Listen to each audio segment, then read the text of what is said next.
स्वागत है आपका अथर्व क्लासेस पर। आज की राजस्थान महिला सुपरवाइजर भर्ती की क्लास में हम 16वां प्रैक्टिस सेट पढ़ेंगे।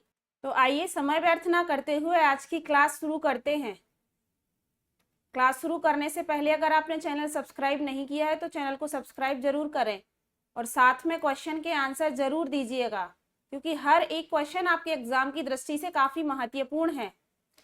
तो आज का हमारा पहला प्रश्न है, ऊर्जा का सबसे सस्ता स्रोत क्या है? तो ऑप्शन है विटामिन, प्रोटीन, वसा, कार्बोहाइड्रेट। तो कार्बोहाइड्रेट आहार में ऊर्जा का सबसे अच्छा स्रोत और सस्ता स्रोत है। तो इसका राइट आंसर क्या होगा? ऑप्शन नंबर डी, कार्बोहाइड्रेट सबसे सस्ता स्रोत है।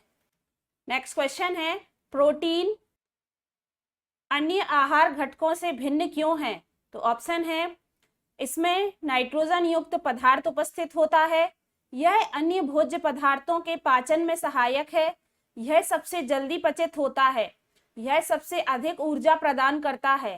तो प्रोटीन अन्य आहार घटकों से भिन्न इसीलिए है क्योंकि इसमें नाइट्रोजन युक्त पदार्थ उपस्थित होता है, इसीलिए इसका राइट आंसर होगा ऑप्शन नंबर ए। नेक्स्ट क्वेश्चन है, गर्भावस्था के दौरान स्तनों में परिवर्तन के लिए कौन सा हार्मोन जिम्मेदार है? तो ऑप्शन है progesterone hormone, ovarian hormone, gonadotrophin hormone या इनमें से कोई नहीं। तो प्रोजेस्टेरॉन हार्मोन के कारण स्तनों में परिवर्तन होता है गर्भावस्था के दौरान, तो इसका राइट आंसर होगा ऑप्शन नंबर ए। नेक्स्ट क्वेश्चन है, गर्भावस्था के दौरान प्रतिदिन आयरन की कितनी मात्रा आवश्यक होती है? तो ऑप्शन है 38 मिलीग्राम, 24 मिलीग्राम, 12 मिलीग्राम या 48 मिलीग्राम। तो गर्भावस्था के दौरान प्रतिदिन आयरन की जो मात्रा की आवश्यकता होती है वह 38 मिलीग्राम है, तो इसका राइट आंसर होगा ऑप्शन नंबर ए, 38 मिलीग्राम। नेक्स्ट क्वेश्चन है, यदि एक माँ 18 महीने के एक बच्चे को अस्पताल लेकर आती है जिसका अभी तक कोई टीकाकरण नहीं हुआ है, निम्न में से उसे बच्चे को कौन सी वैक्सीन नहीं दी जा सकती है? तो ऑप्शन है डीटीपी, ओबीवी, बीसीजी या ये सभी। तो जो 18 महीने का बच्चा है उसका अभी तक यदि कोई टीकाकरण नहीं हुआ है तो उस बच्चे को बीसीजी का टीका, बीसीजी वैक्सीन नहीं दी जा सकती है, तो इसका राइट आंसर क्या होगा? Option number C. Next question है, भारत सरकार द्वारा राष्ट्रीय स्वास्थ्य नीति का अनुमोदन किस वर्ष में किया गया? तो ऑप्शन है 1980, 1981, वर्ष 1982, वर्ष 1983। भारत सरकार द्वारा राष्ट्रीय स्वास्थ्य नीति का अनुमोदन वर्ष 1983 में किया गया, तो इसका राइट आंसर होगा option number D. Next question है, निम्नलिखित में से किस देश में WHO का सचिवालय स्थित है? तो ऑप्शन है भारत, न्यूयॉर्क, जेनेवा या लंदन। तो WHO का सचिवालय जेनेवा में स्थित है, तो इसका राइट आंसर होगा option number C. Next question है, किस वर्ष में विश्व स्वास्थ्य संगठन की रिपोर्ट में दुनिया से बड़ी माता के पूर्ण उन्मूलन को प्रमाणित कर दिया गया था? तो ऑप्शन है 1979, 1982, 1984 या 1988 में। तो WHO की रिपोर्ट में दुनिया से बड़ी माता के पूर्ण उन्मूलन को प्रमाणित कर दिया गया था, किस वर्ष? 1979 में, तो इसका राइट आंसर होगा ऑप्शन नंबर ए। नेक्स्ट क्वेश्चन है, राष्ट्रीय परिवार कल्याण कार्यक्रम का मुख्य लक्ष्य क्या है? तो ऑप्शन है जनसंख्या का नियंत्रण करना, लोगों के जीवन की गुणवत्ता में सुधार करना, लोगों तक उपयुक्त चिकित्सा सुविधा पहुंचाना, उपरोक्त में से कोई नहीं। तो राष्ट्रीय परिवार कल्याण कार्यक्रम का मुख्य लक्ष्य है लोगों के जीवन की गुणवत्ता में सुधार करना, तो इसका राइट आंसर होगा option number B. Next question है, शिशुओं में दस्त होने का निम्नलिखित में से कौन सा कारण नहीं है? तो ऑप्शन है बैक्टीरिया और वायरल संक्रमण, वसा और प्रोटीन को अधिक मात्रा में लेना, एलर्जी या उपरोक्त सभी। तो प्रश्न में पूछा गया है कि शिशुओं में दस्त होने के निम्नलिखित में से कौन सा कारण नहीं है? तो वसा और प्रोटीन को अधिक मात्रा में लेना, यह इसका कारण नहीं है, तो इसका राइट आंसर होगा option number B. Next question है, सामुदायिक विकास कार्यक्रम में क्या रास्ता तैयार किया है? तो ऑप्शन है आर्थिक योजना के संगठन का, पंचायती राज्य के संगठन का, अनुसूचित जाति एवं जनजाति के विकास का, बालिका शिशु के संरक्षण का। तो सामुदायिक विकास कार्यक्रम ये जो रास्ता निकाला है वह पंचायती राज्य के संगठन का है। तो इसका राइट आंसर होगा ऑप्शन नंबर बी। इसी के साथ याद रखिए कि सामुदायिक विकास कार्यक्रम की जो शुरुआत है वह 2 अक्टूबर 1952 को हुई थी। नेक्स्ट क्वेश्चन है, न्यूनतम आवश्यकता कार्यक्रम की संकल्पना निम्नलिखित में से किसी एक की पर्यायवाची है। तो ऑप्शन है अंत्योदय दृष्टिकोण, भूख से मुक्त दृष्टिकोण, मानव में विनियोजन दृष्टिकोण, अधोसंरचना विकास दृष्टिकोण। न्यूनतम आवश्यकता कार्यक्रम की संकल्पना भूख से मुक्त दृष्टिकोण इसका एक पर्यायवाची है। तो इसका राइट आंसर होगा option number B. Next question है, प्राथमिक कक्षाओं में बालक की विषयगत योग्यता को भली भांति विकसित किया जा सकता है। तो ऑप्शन दिए हैं घर तथा परिवार में मातृभाषा का ही प्रयोग करके, केवल मातृभाषा में लिखी पुस्तकों का ही प्रयोग करके, मातृभाषा अथवा क्षेत्रीय भाषा में कक्षा शिक्षण करके, या उपरोक्त सभी के द्वारा। तो प्राथमिक कक्षाओं में बालक की विषयगत योग्यता को विकसित करने के लिए उसकी मातृभाषा और क्षेत्रीय भाषा में कक्षा शिक्षण करके। तो इसका राइट आंसर क्या होगा? Option number C. Next question है, एक व्यक्ति में प्रभावी श्रवण निम्नलिखित किस परिस्थिति में समाप्त हो जाता है? तो ऑप्शन है बाधक व्यक्तित्व के कारण, उत्तेजक भाषा के फलस्वरूप, शाब्दिक संघर्ष के कारण, प्रेषण पक्ष से संबंधित कारण। तो एक व्यक्ति में प्रभावी श्रवण समाप्त हो जाता है बाधिक व्यक्तित्व के कारण। तो इसका राइट आंसर है ऑप्शन नंबर ए। नेक्स्ट क्वेश्चन है, प्राथमिक कक्षाओं में बालकों का वाचन अभ्यास कराया जाता है, क्यों? तो ऑप्शन है एक निश्चित पाठ्य पुस्तक की सहायता से, प्रत्येक बालक द्वारा उचित ध्वनि में पाठ की पुनरावृत्ति करके, मातृभाषा की पुस्तकों द्वारा, बालकों को भाषा संबंधी अनुभव प्रदान करके। तो प्राथमिक कक्षाओं में बालकों का वाचन अभ्यास कराया जाता है क्योंकि बालकों को भाषा संबंधी अनुभव प्रदान करके। तो इसका राइट आंसर होगा option number D. Next question है, बालक की सृजनात्मक अभिव्यक्ति के द्वारा निम्नलिखित में से क्या प्रभावित नहीं होता है? तो ऑप्शन है राजनीतिक भाषण, नाटकीय खेल, रचनात्मक खेल, या काल्पनिकता।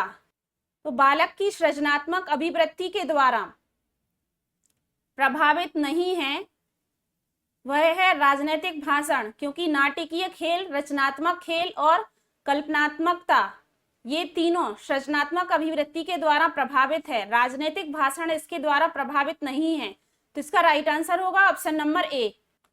नेक्स्ट क्वेश्चन है, एक अतिरिक्त ऊर्जावान छात्र को जरूरत होती है। तो ऑप्शन है कोई विशेष ध्यान नहीं, विशेष प्रोत्साहन की, विशेष ध्यान की, या उपरोक्त में से कोई नहीं। तो एक अतिरिक्त ऊर्जावान छात्र को जरूरत होती है विशेष प्रोत्साहन की। तो इसका राइट आंसर होगा option number B. Next question है, शारीरिक अस्वस्थ, कम काम प्रवृत्ति का प्रभाव तथा मंद गति के विकास बाल अपराध की किस कारण के अंतर्गत आते हैं? तो ऑप्शन है मनोवैज्ञानिक कारण, सामाजिक कारण, विद्यालय के वातावरण के कारण, अभिव्यक्त कारण। तो इसमें शारीरिक अस्वस्थता, काम प्रवृत्ति का प्रभाव और मंद बुद्धि के विकास, मंद गति के विकास बाल अपराध की व्यक्तिगत कारण के अंतर्गत आते हैं। तो इसका राइट आंसर होगा option number D. Next question है, अनाथ बच्चों के लिए किस प्रकार की शिक्षा की आवश्यकता है? तो ऑप्शन है महंगी, सामान्य, मुफ्त, या इनमें से कोई नहीं। तो अनाथ बच्चों के लिए मुफ्त शिक्षा की आवश्यकता है। तो इसका राइट आंसर होगा option number C. Next question है, विश्व एड्स दिवस कब मनाया जाता है? तो ऑप्शन है 1 नवंबर, 1 जनवरी, 1 दिसंबर, या 1 सितंबर। तो याद रखिए कि विश्व एड्स दिवस 1988 से हर साल 1 दिसंबर को मनाया जाता है। तो इसका राइट आंसर क्या होगा? Option number C. और इसी के साथ याद रखिए कि विश्व एड्स दिवस एक अंतर्राष्ट्रीय दिवस है जो HIV संक्रमण के प्रसार के कारण होने वाली एड्स महामारी के बारे में जानकारी बढ़ाने और बीमारी से मरने वाले लोगों के प्रति शोक व्यक्त करने को समर्पित है। नेक्स्ट क्वेश्चन है fill in the blanks. Sentence है mister Sharma has come to my place after a blanks time. Option है गुड, हंग, लॉन्ग, ग्रेट। तो यहां पर आएगा mister Sharma has come to my place after a long time. तो इसका right answer क्या होगा? ऑप्शन नंबर सी, क्योंकि ये क्या है? करेक्ट सेंटेंस है जिसका अर्थ होगा कि बहुत दिनों के बाद। नेक्स्ट है of the two language I am learning I find English the blanks. तो ऑप्शन है इजियर, इजीएस्ट, इजी या मच इजी। तो इस सेंटेंस में कंपैरेटिव डिग्री का यूज होगा, इसीलिए इसका राइट आंसर क्या होगा? Option number A, easier. तो I find English the easier. Next question है find out the part with has an error in the following sentences. तो सेंटेंस दिया है she said to Mohan that she has met him previous day. तो option दिए हैं she said to Mohan that she has met him previous day. यहां पर has met him, तो यहां हैज की जगह हैड का यूज होगा। क्यों? क्योंकि फर्स्ट वाले सेंटेंस में फर्स्ट क्रिया कैसी है? पास्ट टेंस में है, तो उस सेंटेंस की सारी क्रियाएं भी पास्ट टेंस में होंगी। तो यहाँ पर क्या है? एरर है ऑप्शन नंबर सी में, तो यही इसका राइट आंसर होगा। नेक्स्ट दिया है I have been reading on this school since the last week. तो ऑप्शन है I have been reading on this school since the last week. तो यहाँ पर सिंस की जगह फॉर का यूज होगा, क्योंकि द लास्ट वीक से पीरियड ऑफ टाइम का बोध हो रहा है, इसीलिए यहां पर क्या है? फॉर का यूज होगा। तो ऑप्शन नंबर सी एरर है, तो इसका राइट आंसर यही होगा, option number C. Next sentence है as soon as I will reach Patna I will inform you. तो ऑप्शन है as soon as I will reach Patna I will inform you. तो यहां पर विल का यूज नहीं होगा, क्योंकि एज सून एज के बाद सिंपल प्रेजेंट टेंस का यूज होता है, इसीलिए यहां पर विल का यूज नहीं होगा। तो ऑप्शन नंबर बी इसमें एरर है, तो यही इसका राइट आंसर होगा, ऑप्शन नंबर बी। नेक्स्ट है he is feeling that he will get good mark. Option है he is feeling that he will get good mark. तो यहां पर ही इज फीलिंग नहीं, ही इज फील्स का use होगा। तो यहां पर ऑप्शन नंबर बी में एरर है, तो यही इसका राइट आंसर होगा, option number B. Next question है निम्नलिखित शब्दों में से किसमें विसर्ग संधि है। तो ऑप्शन है नरेंद्र, सज्जन, सदैव या अतएव। तो अगर हम इनकी संधि विकसित करेंगे तो नरेंद्र की होगी नर धन इंद्र, तो इसमें स्वर संधि होगी। सज्जन तो सत धन जन, सज्जन, व्यंजन संधि होगी। सदैव तो यहां पर भी सदा धन एव, सदैव, तो यहां पर भी स्वर संधि होगी। इसके बाद है अतएव, तो ये होगा अतः धन एव, तो इसमें होगी विसर्ग संधि, तो इसीलिए यही इसका राइट आंसर होगा, option number D. Next question है उत धन हार के योग से कौन सा शब्द बनेगा। तो ऑप्शन है उत्तार, उद्धार, उद्दार या आहार। तो उत धन हार उद्धार,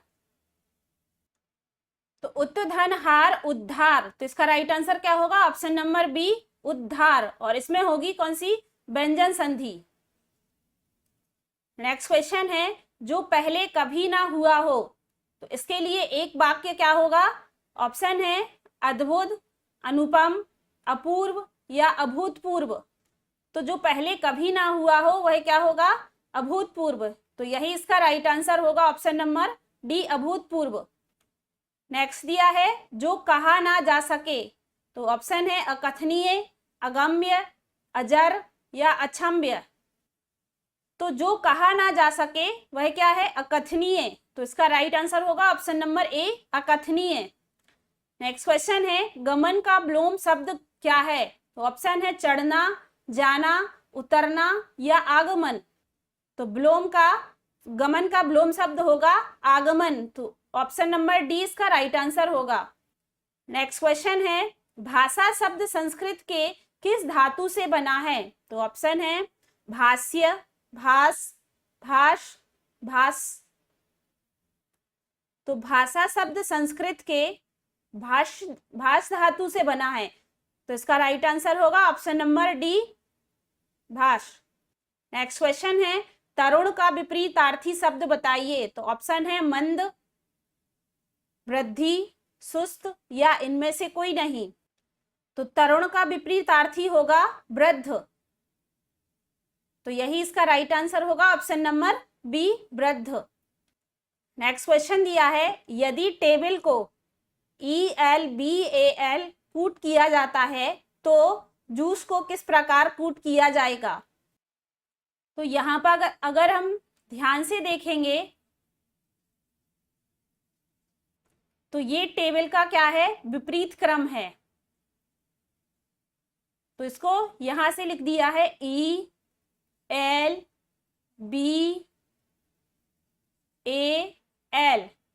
तो इसी प्रकार हम जूस को लिख लेंगे JUICE।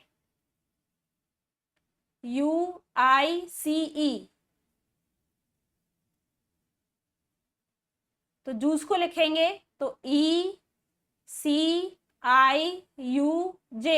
तो यही इसका राइट आंसर होगा, ECIUJ। ऑप्शन नंबर बी इसका राइट आंसर होगा। नेक्स्ट क्वेश्चन है निम्नलिखित संख्या ज्ञात करें। तो ऑप्शन है 11, 13, 17, 19, 23 और 25। तो इसमें हम देखेंगे 11, 13, 17, 19, 23 और 25। तो सबसे पहले देखेंगे 11 से 13 कितना हुआ? +2। फिर 13 से 17 कितना हुआ? +4। फिर से 17 और 19 कितना हुआ? +2।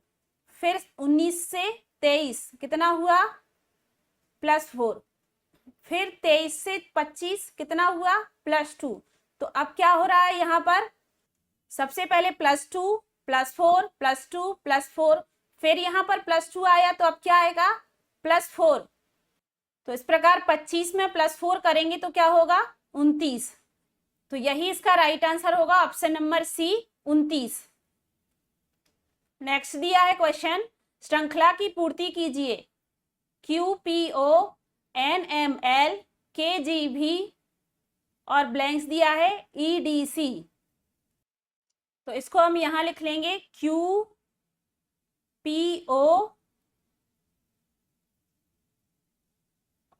और दिया है NML, KJV और यहां पर ब्लैंक्स है EDC। तो अब हम इसमें देखेंगे कि कोई संबंध बन रहा है। सबसे पहले तो इनकी प्लेस वैल्यू लिख लेंगे। तो Q की प्लेस वैल्यू होती है 17, P की प्लेस वैल्यू होती है 16, O की प्लेस वैल्यू होती है 15, N देखेंगे N की प्लेस वैल्यू होती है 14, M की होती है 13, L की होती है 12, K की होती है 11, J की होती है 10, यहाँ पर है I। ये प्रिंट गलत हो गया है, यहाँ पर I है। तो I की प्लेस वैल्यू होगी 9, E की प्लेस वैल्यू होगी 5, D की होगी 4 और C की होगी 3। तो अब हम देखेंगे ये एक कम होता जा रहा है, 17, 16, 15, 14, 13, 12, 11, 10, 9, तो इसके बाद क्या आएगा 8, 7 और 6, क्योंकि 6 के बाद 5, 4, 3, तो एक कम हुआ। तो 8 की क्या, 8 किसकी होती है, H की, 7 किसकी होती है, G की, और 6 होती है F की। तो इस प्रकार जो हमारा शब्द बनेगा वही क्या बनेगा, HGF, ऑप्शन नंबर ए। तो यही इसका राइट आंसर होगा, HGF। नेक्स्ट क्वेश्चन है, 50 संख्याओं की औसत, 50 संख्याओं का औसत 36 ज्ञात किया गया। बाद में पता चला कि एक संख्या 48 के स्थान पर 23 ले ली गई, शुद्ध औसत क्या है। तो सबसे पहले प्रश्न में कहा गया है कि 50 संख्याओं का औसत कितना है, 36 है। तो 50 संख्याओं का कुल योग कितना होगा, इसका गुणा कर लेंगे तो कितना होगा, 1800। फिर कहा गया है कि एक संख्या 48 के स्थान पर 23 ले ली गई, किसके स्थान पर, 48 के स्थान पर 23 ले ली गई। तो 1800 में से 48 तो जोड़ देंगे और 23 को क्या कर देंगे, माइनस कर देंगे। तो इसको इसमें जोड़ेंगे तो ये हो जाएगा 1848, और 23 को माइनस करेंगे तो कितना हो जाएगा, 1825। फिर इसका शुद्ध औसत निकालना है, तो इसका भाग दे देंगे 50 का, इसमें कैंसिल करेंगे, इसको यहां से 25 से कर देंगे तो ये 2 बार होगा, ये 7 बार जाएगा, फिर 3 बार जाएगा। तो इस प्रकार 73/2 आ जाएगा। एक बार और इसको कैंसिल कर देंगे तो ये 3 बार, 6 बार, फिर पॉइंट लगाएंगे तो 5 बार, तो ये आ जाएगा 36.5। तो ऑप्शन नंबर सी इसका राइट आंसर होगा, 36.5। नेक्स्ट क्वेश्चन है, एक थैली में कुल 10 गेंदें हैं, जिनमें से कुछ लाल तथा शेष सफेद हैं। सभी गेंद का औसत मूल्य 28 रुपए प्रति गेंद है। यदि लाल गेंद का औसत मूल्य 25 रुपए प्रति गेंद हो तो सफेद गेंद का औसत मूल्य 30 रुपए प्रति गेंद हो, तो सफेद गेंद की संख्या कितनी है। सबसे पहले कहा गया है कि एक थैले में कुल 10 गेंदें हैं, जिसमें से कुछ लाल हैं और कुछ क्या हैं, सफेद हैं। तो सबसे पहले क्या करेंगे, सफेद गेंद को x ले लेंगे और लाल गेंद को क्या कर लेंगे, 10 - x ले लेंगे, क्योंकि कुल गेंदें कितनी हैं, टोटल 10 हैं। फिर कहा गया है कि सभी गेंदों का औसत मूल्य 28 रुपए प्रति गेंद है। यदि लाल गेंद का औसत मूल्य 25 रुपए और सफेद गेंद का औसत मूल्य कितना है, 30 रुपए, तो सफेद गेंद का औसत मूल्य कितना दिया है, 30, तो कुल गेंदें कितनी होंगी, 30x, और लाल गेंद का कितना दिया है, 25, तो ये हो जाएगा 25 × 10 - x, और सभी गेंदों का औसत मूल्य दिया है 28, तो इसके बराबर में लिख लेंगे 28 × 10, क्योंकि कुल गेंदें हैं 10। तो अब इसको सॉल्व कर लेंगे तो ये हो जाएगा 30x प्लस इसका इसमें इंटू कर लेंगे तो ये हो जाएगा 250 माइनस 25x इक्वल 280, यहाँ पर x है, तो ये 30x में से 25x माइनस हो जाएंगे तो क्या होगा, 5x, और यहाँ पर 250 में से 280 में से 250 माइनस हो जाएंगे तो कितना बचेगा, 30। तो इस प्रकार x बराबर कितना आ जाएगा, 6। तो प्रश्न में पूछा गया है कि सफेद गेंदों की संख्या, तो सफेद गेंदों को हमने कितना माना था, x, और x की वैल्यू कितनी निकली, 6, तो यही सफेद गेंदों की संख्या होगी, और ऑप्शन नंबर सी इसका राइट आंसर होगा। नेक्स्ट क्वेश्चन दिया है, रमेश के वेतन में 20% वृद्धि कर दी गई। बढ़े हुए वेतन को 20% कम करने पर रमेश को कितने प्रतिशत लाभ या हानि होगी। सबसे पहले कहा गया है कि रमेश के वेतन में 20% वृद्धि कर दी गई, तो अगर हम उसका प्रारंभिक वेतन कितना मान लें, 100 मान लें प्रारंभिक वेतन, तो जो वृद्धि की गई है वह कितनी की गई है? 20% की। इसका मतलब कितना होगा? 120। फिर कहा गया है कि बढ़े हुए वेतन को, जो बढ़ा हुआ वेतन है उसमें 20% कम करने पर इसका कितना? 80%, क्योंकि 20% कम करेंगे तो 100 का 80% होगा, तो ये हो जाएगा 80/100। तो इसको कैंसिल कर लेंगे यहां से, तो ये हो जाएगा 96। 12 का 8 में गुणा कर लेंगे तो ये हो जाएगा 96। अब पूछा गया है प्रतिशत लाभ या हानि होगी, तो 100 में से 96 को माइनस करेंगे तो कितना होगा? 4%। तो 4% की क्या होगी? हानि होगी। तो ऑप्शन नंबर सी, 4% की कुल हानि होगी रमेश को। तो यही इसका राइट आंसर होगा। तो आज की क्लास यहीं पर समाप्त करते हैं। आशा करते हैं आज की क्लास आपको पसंद आई होगी। अगर वीडियो पसंद आई है तो वीडियो को लाइक जरूर करें और ज़्यादा से ज़्यादा लोगों तक शेयर करें। जल्दी हम अपने अगले प्रैक्टिस सेट के साथ मिलते हैं। धन्यवाद।